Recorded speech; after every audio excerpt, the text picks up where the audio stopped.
गांव के किनारे एक टूटी फूटी झोपड़ी में रामू और उसकी पत्नी सीता रहते थे। रामू मेहनती किसान था, लेकिन उसके पास जमीन नहीं थी। वह दूसरों के खेतों में मजदूरी करके दिन भर की मेहनत से मुश्किल से 2 वक्त की रोटी जुटा पाता था। सीता घर संभालती, कभी कभी गांव में औरतों के यहाँ कपड़े धो देती, जिससे थोड़ा बहुत अनाज या सब्जी मिल जाया करती। झोपड़ी छोटी थी, मगर दिल बहुत बड़ा। एक सुबह सीता ने देखा कि घर में बस मुट्ठी भर चावल बचे हैं। उसने आंचल से आंखों का पानी पोंछा और चूल्हा जलाकर खिचड़ी बना दी। रामू, आज बस इतना ही है, अब देखना शाम तक कुछ इंतजाम करना पड़ेगा। सीता, तू चिंता क्यों करती है? भगवान ने चाहा तो आज अच्छा काम मिलेगा। हम भूखे नहीं सोएंगे। पता नहीं ये कब तक चलेगा, पर अगर तुम न मिलती तो मैं कभी का मर चुका होता। पर इस बार अच्छी कमाई हो गई तो तुम्हारे लिए साड़ी खरीदूंगा। बहुत दिनों से घर में मछली मांस नहीं ला पाया हूं। क्या भगवान हमें ऐसे ही रखेंगे या फिर हम पर कृपा दृष्टि डालेंगे? देखो, एक दिन हमारा भी समय अच्छा आएगा, पर कभी कोई गलत काम मत करना। अच्छा, अब खाना खा लो। उसने खिचड़ी खाई और खेत की ओर चल पड़ा। सज्जी, आप अचानक आ गए। अगर आपने मुझे बुलाया होता तो खुद आपके घर चला जाता। आपको आने की जहमत नहीं उठानी पड़ती। नहीं रामू, कोई बात नहीं। रामू, मुझे तुमसे कुछ कहना था। कल से तुम्हें इस खेत में आने की जरूरत नहीं है।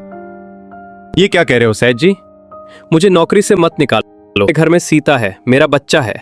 अगर हम नहीं खाएंगे तो मर जाएंगे। मेरे साथ ऐसा मत करो। मैं कुछ नहीं सुनना चाहता हूँ। कल से तुम्हें काम पर आने की जरूरत नहीं है। रामू रोने लगा, लेकिन कोई उसकी आवाज नहीं सुन सका। काफी देर बाद रामू अपने घर की ओर चल पड़ा। घर पहुंचते ही उसकी नजर सीता पर पड़ी। उन्होंने मुझे नौकरी से निकाल दिया है और अब मैं क्या करूं सीता? मुझे कुछ समझ नहीं आ रहा। अब मैं परिवार कैसे चलाऊंगी सीता? बड़ी मुश्किल से नौकरी मिली थी, पर अब वो नौकरी मेरे पास नहीं है। मैं अब इतना दुख नहीं सह सकती। शायद मैंने पिछले जन्म में बहुत पाप किए होंगे, इसलिए भगवान मुझे अब सजा दे रहे हैं। अगर मैं ऐसे ही चलती रही तो एक दिन मेरी जान भी जा सकती है। रामू, ऐसी बातें कभी मत करना। एक दिन हमारा भी वक्त आएगा। वक्त सबका एक जैसा नहीं होता। परेशान मत हो। एक नौकरी चली गई तो क्या हुआ, दूसरी नौकरियां देखो। कल उस मकान मालिक के घर चले जाना। अगर मकान मालिक कोई काम का इंतजाम कर दे तो। फिर रामू और सीता अपने बच्चे के साथ सो गए।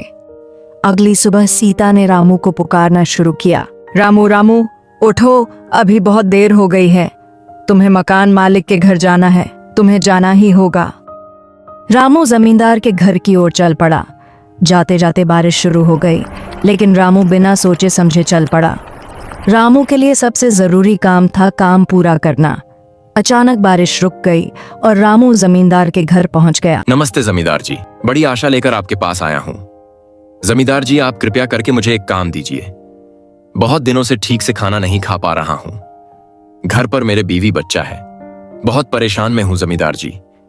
घर पर बीवी बच्चा भूखे मर जाएंगे। ठीक है, तुम्हें एक काम दे सकता हूँ। मेरे पास बहुत गाय हैं। अगर उसकी देखभाल ठीक से कर सकते हो तो महीने में तुमको 10,000 दे दूंगा। अगर तुम कर सकते हो तो कल से ही काम शुरू करो। यह सुनकर रामू ने कहा, जमींदार जी, आपको बहुत बहुत धन्यवाद। उस दिन से रामू जमींदार की गायों की देखभाल करने लगा। अचानक जमींदार की 2 गायें गायब हो गईं। हाय, मेरी दोनों गायें कहां मिलेंगी? मैं जमींदार से क्या कहूंगा? जमींदार मुझे नौकरी से निकाल देगा। हे भगवान, तुम मेरे साथ ऐसा क्यों कर रहे हो? मैं जमींदार को क्या जवाब दूंगा? मैं अभी जमींदार के घर जाकर उसे सब कुछ बता दूंगा। जमींदार, मैं गायें लेकर खेत गया था, लेकिन मुझे दोनों गायें नहीं मिल रही हैं। रामू, तुम क्या कह रहे हो? क्या तुम्हें पता है कि इसके लिए तुम्हें कितनी सजा मिल सकती है? तुम खुशकिस्मत हो, मैंने तुम्हें सजा नहीं दी। मेरे घर से तुरंत निकल जाओ।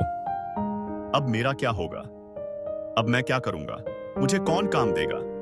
हे भगवान, मैं घर कैसे जाऊंगा? इसकी अगला पार्ट देखने के लिए हमारे चैनल को सब्सक्राइब, लाइक और कमेंट करें। धन्यवाद।